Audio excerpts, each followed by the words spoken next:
ಮೇಲೆ ದಬ್ಬಾಳಿಕೆ ಮಾಡಿದ್ದಾರೆ ಅಂತಂದ್ರೆ ಪಟ್ಟಣದಲ್ಲಿ ಮುಂದುವರಿದ ಅತಿಕ್ರಮಣ ತೆರವು ಕಾರ್ಯಾಚರಣೆ. ತಾಳಿಕೋಟಿ ಪಟ್ಟಣದ ಪ್ರಮುಖ ರಸ್ತೆಗಳ ಎರಡೂ ಬದಿಯಲ್ಲಿ ಅತಿಕ್ರಮಿಸಿದ ಜಾಗೆಯನ್ನ ತೆರವುಗೊಳಿಸಲು ಪುರಸಭೆ ಮುಂದಾಗಿದ್ದು, ನವೆಂಬರ್ 12ರಿಂದ ಆರಂಭವಾದ ಈ ಕಾರ್ಯಾಚರಣೆ ಬುಧವಾರವೂ ಕೂಡ ಮುಂದುವರಿಯಿತು. ಪಟ್ಟಣದ ಶಿವಾಜಿ ವೃತ್ತದಿಂದ ಬೆಳ್ಳಂಬೆಳಗ್ಗೆ ಕಾರ್ಯಾಚರಣೆ ಆರಂಭಗೊಂಡಿತು. ಅಲ್ಲಿಂದ ತೆರವುಗೊಳಿಸುತ್ತಾ ಬಸ್ ನಿಲ್ದಾಣದ ಹತ್ತಿರ ತಲುಪಿದಾಗ ನಿಲ್ದಾಣದ ಕಾಂಪೌಂಡ್ ಮುಂದೆ ಹಲವಾರು ವರ್ಷಗಳಿಂದ ಇಟ್ಟುಕೊಂಡಿರುವ ಡಬ್ಬಾ ಅಂಗಡಿಗಳನ್ನು ತೆರವುಗೊಳಿಸಲು ಮುಂದಾದಾಗ ಇದಕ್ಕೆ ಅಂಗಡಿಕಾರರು ತಮ್ಮ ಕುಟುಂಬದ ಸದಸ್ಯರೊಂದಿಗೆ ಸೇರಿ ತೀವ್ರ ವಿರೋಧ ವ್ಯಕ್ತಪಡಿಸಿದರು. ಕೆಲವೊತ್ತು ಬಿಗುವಿನ ವಾತಾವರಣ ನಿರ್ಮಾಣವಾಯಿತು. ಅಧಿಕಾರಿಗಳು ಅಂಗಡಿಕಾರರಿಗೆ ತಿಳಿ ಹೇಳಿ ಒಪ್ಪಿಸಿ ತೆರವುಗೊಳಿಸಲು ಆರಂಭಿಸಿ ತೆರವು ಕಾರ್ಯಾಚರಣೆ ಅಂತಿಮ ಹಂತದಲ್ಲಿರುವಾಗಲೇ ಅಂಗಡಿಕಾರರು ಈ ಮೊದಲೇ ಕೇಳಿದ ನ್ಯಾಯಾಲಯದ ತಡೆಯಾಜ್ಞೆಯೂ ಸಿಕ್ಕಿದ್ದರಿಂದ ಕಾರ್ಯಾಚರಣೆ ಸ್ಥಗಿತಗೊಳಿಸಲಾಯಿತು. ತಮಗೆ ಅನ್ಯಾಯವಾಗಿದೆ, ಇದರ ಮೇಲೆ ಅವಲಂಬಿತವಾದ ತಮ್ಮ ಕುಟುಂಬಗಳು ಇಂದು ಬೀದಿ ಪಾಲಾಗಿವೆ ಎಂದು ಅಂಗಡಿಕಾರರು ಅಧಿಕಾರಿಗಳ ವಿರುದ್ಧ ಪ್ರತಿಭಟಿಸಿ ಮೊದಲಿರುವ ಸ್ಥಳದಲ್ಲಿಯೇ ಅಂಗಡಿಗಳನ್ನು ನಡೆಸಲು ಅವಕಾಶ ಮಾಡಿಕೊಡಬೇಕೆಂದು ಅಂಗಡಿಗಳ ಮುಂಭಾಗದಲ್ಲಿ ಅಹೋರಾತ್ರಿ ಧರಣಿ ನಡೆಸಲು ಮುಂದಾಗಿದ್ದಾರೆ. ಯಾವುದೇ ರೀತಿಯ ಅಹಿತಕರ ಘಟನೆಗಳು ಜರುಗದಂತೆ ನೋಡಿಕೊಳ್ಳಲು ಡಿವೈಎಸ್ಪಿ ಬಲ್ಲಪ್ಪ ನಂದಗಾವಿ ಇವರ ಮಾರ್ಗದರ್ಶನದಲ್ಲಿ ಹೆಚ್ಚುವರಿ ಪೊಲೀಸರನ್ನ ನಿಯೋಜಿಸಲಾಗಿದ್ದು, ಸಿಪಿಐ ಮಲ್ಲಿಕಾರ್ಜುನ್ ತುಳಸಿಗೇರಿ ಇವರ ನೇತೃತ್ವದಲ್ಲಿ ಪಿಎಸ್ಐಗಳಾದ ರಾಮನಗೌಡ ಸಂಕನಾಳ್, ಆರ್ಎಸ್ ಬಂಗಿ ಹಾಗೂ ಬೇರೆ ಬೇರೆ ಠಾಣೆಗಳ ಅಧಿಕಾರಿಗಳು ಕಾರ್ಯನಿರ್ವಹಿಸುತ್ತಿದ್ದಾರೆ. ದೇವಾ ಕುಂಚಬಾಳ್, ತಾಳಿಕೋಟೆ.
ಈಗಾಗಲೇ ನಿಮ್ಗೆ ಎಲ್ರಿಗೂ ಎಲ್ಲ ವಿಷಯ ಗೊತ್ತೈತೆ ಅಂತ ಹೇಳಬೇಕು.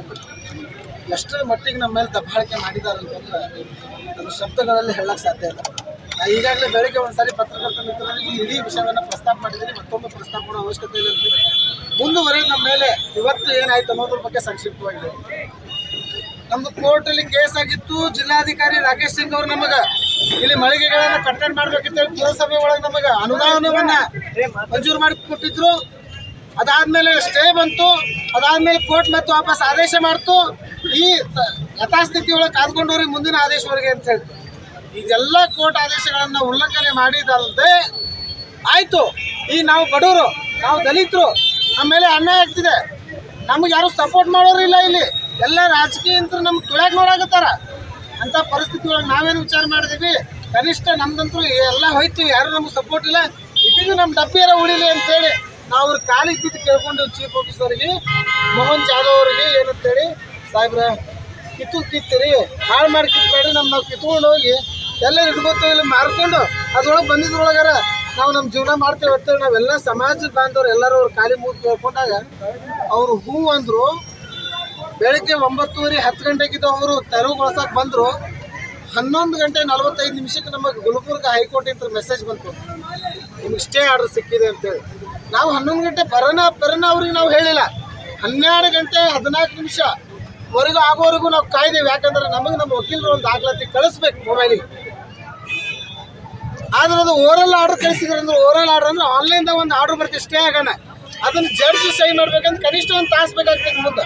ಆ ಓರಲ್ ಆರ್ಡರ್ ತೊಗೊಂಡೋಗಿ ಸಾಹೇಬ್ರ ಸ್ಟೇ ಬಂದೈತ್ರಿ, ದಯವಿಟ್ಟು ತೆರವುಗೊಳಿಸ್ಬೇಡ್ರಿ ಸಾಹೇಬ್ರ, ಇದೇ ಸ್ಥಿತಿ ಒಳಗೆ ಬಿಡ್ರಿ ಅಂತೇಳಿ ಅಂಗಲಾಚಿ ಬೇಡ್ಕೊಂಡೇವ್ರಿಗೆ ನಾವು ಅಧಿಕಾರಿಗಳಿಗೆ. ಅವರು ಅಧಿಕಾರಿಗಳಾಗಿ ಕಾನೂನು ಪಾಲನೆ ಮಾಡಬೇಕಾಗಿತ್ತು ಹೊರತು ಎಲ್ಲ ದಲಿತರ ಅಂಗಡಿ ಮೇಲೆ ಅವ್ರ ದೌರ್ಜನ್ಯವನ್ನು ಎಸಗಿಸಿ ಯಾವಾಗ ಆರ್ಡರ್ ಕಾಪಿ ನೋಡಿದ್ರು ತಕ್ಷಣ ಸ್ವಲ್ಪ ದೂರ ಹೋಗಿ ಒಬ್ಬರ ಜೊತೆ ಮಾತಾಡಿದ್ರು. ಆ ವ್ಯಕ್ತಿ ಯಾರ ಜೊತೆ ಮಾತಾಡಿದ್ರು ಗೊತ್ತಿಲ್ಲ, ನಮಗೆ ಅನುಮಾನ ಐತಿ ಅವ ರಾಜಕೀಯ ವ್ಯಕ್ತಿನೇ ಅಂತ. ಒಬ್ಬ ರಾಜಕೀಯ ಮುಖಂಡನ ಜೊತೆ ಅವ್ರು ಮಾತಾಡಿ ತಕ್ಷಣ ಫೋನ್ ಸ್ವಿಚ್ ಆಫ್ ಮಾಡಿ ಅವ್ರು ಹೇಳಿರುವಂಥ ಗೈಡ್ಲೈನ್ಸ್ ಫಾಲೋ ಮಾಡಿ ಬಿಜಾಪುರ DC ಆಫೀಸಿಂದ ಬರುವಂಥ ಗೈಡ್ಲೈನ್ಸ್ಗಳು ಎಲ್ಲ ಆದೇಶಗಳನ್ನು ಧಿಕ್ಕರಿಸಿ ತಮ್ಮ ಕಾರ್ಯಾಚರಣೆಯನ್ನು ತೀವ್ರಗತಿಗೆ ತೊಗೊಂಡೋಗಿ ದಬಾಸ್ ಎಲ್ಲ ದಬ ಎಲ್ಲ ಕೆಡವಿ ಲಾಸ್ಟಿಗೆ ಎಲ್ಲ ಮುಗಿದ ಮೇಲೆ ಆಮೇಲೆ ಹೇಳ್ತಾರ, ಸಾಹೇಬ್ರ ಮತ್ತ ಬಂದೈತ್ರಿ, ಸರ್ಟಿಫೈಡ್ ಕಾಪಿ ಬಂದೈತ್ರಿ ಸಾಹೇಬ್ರ ನೋಡಿದಾಗ ಹೇಳ್ತಾರ, ಹೌದು ಸ್ಟೇ ಸಿಕ್ಕೈತಿ, ಈಗ ಬಂದ್ ಮಾಡಿ. ಎಲ್ಲ ಮನೆ ಮುರಿದ ಮ್ಯಾಗ ನೀವು ಬಂದ್ ಮಾಡೋದು ಏನೈತಿ? ಅದಕ್ಕೆ ದಯವಿಟ್ಟು ಎಲ್ಲ ಪತ್ರಿಕಾ ಮಾಧ್ಯಮದಲ್ಲಿ ವಿನಂತಿ ಮಾಡ್ಕೊಳ್ತೀನಿ, ಈ ಥರ ದೌರ್ಜನ್ಯ ಮತ್ತೆ ಯಾರಿಗೂ ಈ ಜಗತ್ತಿನಲ್ಲಿ ಆಗೋದು ಬೇಡ, ಯಾರಿಗೂ ಈ ನಾಡಿನಲ್ಲಿ ಆಗೋದು ಬೇಡ. ನೀವೆಲ್ರಿಗೂ ಒಂದು ಸಂದೇಶವನ್ನು ಕಳಿಸ್ರಿ. ನಾವೀಗ ಹೋರಾಟವನ್ನು ಕೈಗೊಂಡಿದ್ದೇವೆ, ನಾವು ಎಲ್ಲಿಯೂ ನಮ್ಮ ಮನೆಗೆ ಹೋಗೋದಿಲ್ಲ, ಹೆಣ್ಣು ಗಂಡು ಸೇರಿ ನಾವಿಲ್ಲೇ ಪ್ರತಿಭಟನೆಯನ್ನು ಮಾಡ್ತೇವೆ. ನಮ್ಮ ಬೇಡಿಕೆಗಳಿದಾವೆ, ನಾವು ವಾಪಸ್ ನಮಗೆ ಅನ್ನ ತಿನ್ನೋ ಸಲುವಾಗಿ ನಮಗೆ ದುಡ್ಕೊಂಡು ತಿನ್ನಕ್ಕೆ ವಾಪಸ್ ಈ ಮಳಿಗೆಗಳು ಹೆಂಗಿತ್ತು ಹಂಗೆ ನಿರ್ಮಾಣ ಮಾಡಿಕೊಡ್ಬೇಕು, ನಮಗೆ ಆಗಿರುವ ಹಾನಿಯನ್ನು ಭರಿಸ್ಕೊಡ್ಬೇಕು, ಚೀಫ್ ಆಫೀಸರ್ ಡಿಸ್ಮಿಸ್ ಆಗಬೇಕು, ಅವ್ರ ಮೇಲೆ ಕಾನೂನು ಕ್ರಮ ಕೈಗೊಳ್ಬೇಕು. ಇಷ್ಟೇ ನಮ್ದಿಲ್ಲ ಅಲ್ಲಿವರೆಗೂ ಹೋರಾಟ. ಇಷ್ಟೆಲ್ಲ ಆಗೋವರೆಗೂ ನಾವು ಹೋರಾಟವನ್ನು ಬಿಡೋದು. ದಯವಿಟ್ಟು ತಮ್ಮೆಲ್ಲರ ಸಹಾಯ ಮಾಡಿ ಸಹಕಾರ ಇದೆ. ನನ್ನ ಹೆಸರು ರಾಘವೇಂದ್ರ ಬಿಜಾಪುರ ಅಂತ ಹೇಳಿ, ಸರ್ನ ಸಂಘಾರ ಸಮಾಜದ ನಾವು ಒಬ್ಬ ಸಾಮಾನ್ಯ ಹುಡುಗ. ಇದ್ದಷ್ಟೊಳಗೆ 4 ಅಕ್ಷರ ಗೊತ್ತದಾವ ಅಂತೇಳಿ ನಾನು ನಿಮ್ಮ ಮುಂದೆ ಇಷ್ಟು ಮಾತಾಡೀನಿ. ನನ್ನ ಸಮಾಜದೊಳಗೆ ಎಲ್ಲರೂ ಅನಕ್ಷರಸ್ಥರಿದ್ದಾರೆ, ಇವತ್ತೇ ಬದುಕೊಂತವ್ರಿದ್ದಾರೆ. ಅದಕ್ಕೆ ದಯವಿಟ್ಟು ನೀವೆಲ್ಲರೂ ನಮಗೆ ಎತ್ತಿ ಹಿಡಿಬೇಕು. ನೀವು ಎತ್ತಿ ಹಿಡಿಲಿಲ್ಲ ಅಂದ್ರೆ ಇವತ್ತು ನಮ್ಗೆ ಯಾರೂ ಎತ್ತಿ ಹಿಡಿದಿಲ್ಲ, ನೀವು ಎತ್ತಿ ಹಿಡ್ರಿ. ಮಾತಾಡುವ ವೇಗದೊಳಗೆ ಯಾವುದೂ ಮಾತುಗಳನ್ನ ತಪ್ಪು ಮಾತಾಡಿಲ್ಲ.